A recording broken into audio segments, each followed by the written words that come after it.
What's up YouTube? K.D.M Sports back after a busy weekend. I'd like to break down the qualities I think are most key for a high-level combat athlete. It's something I felt I would want to touch on after seeing this weekend's UFC 294 card. These qualities are what I usually use to assess fighters I watch. The most important qualities I think that makes an impressive combat athlete is the first, the intangible side of the spectrum. I would say the most important intangible to have, I believe, is the mind. Without the mind, how would you envision what you want to achieve? You can't start a journey and not have the intellect to be able to effectively strategize. Whether that's creating a game plan for a specific opponent or making adjustments throughout your career and in the midst of a fight. Basically, a fighter's IQ. Their skills, tactics, creativity, ability to relax, reflexes, etc. Number 2 attribute and the last intangible would be heart. Heart takes you a long way as a fighter. Without heart, you can't achieve much. The greatest fighters of all time all shared one thing in common. They had heart. They had a desire to compete and win. When faced with adversity, you lean on determination, aggression, toughness, and grit. Without heart, how would you even make the walk? The greatest fighters all share this common trait that propelled them to greatness and showed great feats exceeding even their physical expectations during fights. Examples being Floyd Mayweather, Jon Jones, Muhammad Ali, K.D.M, Rocky Marciano, Joe Frazier, Evander Holyfield, etc. Number 3 would be the final quality, the ability to deliver. This is the tangible aspect of combat sport.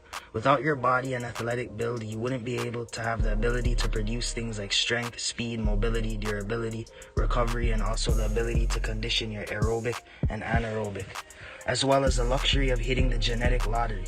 These tangible attributes provide you the motor skills needed to complete the task at hand when facing an opponent.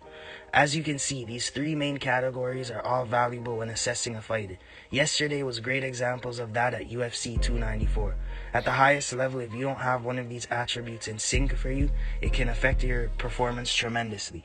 What separates special fighters from good fighters is that they're balanced in all categories, which make them achieve insurmountable things throughout their career, consistently able to perform at an extremely high level for a sustained period of time. Examples of fighters like these are Jon Jones, Larry Holmes, Kamaru Usman, Alexander Volkanovski, Israel Adesanya, Terence Crawford, Muhammad Ali, Lennox Lewis, Georges St. Pierre, Floyd Mayweather, Manny Pacquiao, Sugar Ray Robinson, etc. This year and last year overall were great years to show us examples of how even being a gifted athlete and a special talent, it isn't enough. Because Izzy, Volk, Kamaru all ended up underperforming when it mattered by having one of these attributes absent. For Izzy, we saw how his heart is no longer in the sport of MMA.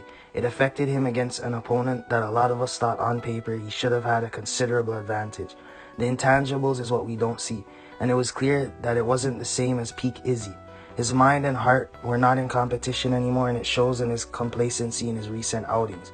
Hopefully we'll see a refreshed Izzy once he returns. For Kamaru and Volk last night, it was clear the conditioning and lack of a full training camp greatly impacted their performances. Like I mentioned in my thoughts of the late replacement decisions of Volk and Kamaru, they were not great choices, especially in Volk's case with him still being a dominant champion in another weight class. When you don't have the ability to fully condition your mind and body to combat, it can put you at a great disadvantage because no matter how much heart you have, your motor skills just won't be able to produce the results you want in competition. This is how I assess fighters as a fan to see why they underperformed in a matchup or if they still possess the qualities for them to still be a successful prize fighter. With Volk just recently getting KO'd, I think Volk should take some time off and rebalance everything so that he could perform at an exceptionally high level again once he goes back down to featherweight to defend his title next against Ilya, because against a dangerous, young, hungry, new talent like Ilia Topuria, it can be real dangerous going up against a young guy like that. And in Kamaru's case, I think Kamaru's aging, he doesn't have the same physical abilities that he once had, so I think Kamaru should look to kind of take some time off and also try to rebalance things, and if he doesn't have it anymore, I think he should look to hang it up. Overall, the intangibles are more important than the tangibles, because without the intangibles, you don't have the ability to even perform or exceed your physical. Can't have one without the other. This is my view on what makes legendary fighters special and why we admire them. Thank you guys for listening to me talk and share my thoughts. As always, make sure to subscribe, like, share, and if you've got any opinions, feel free to leave it in the comment section below.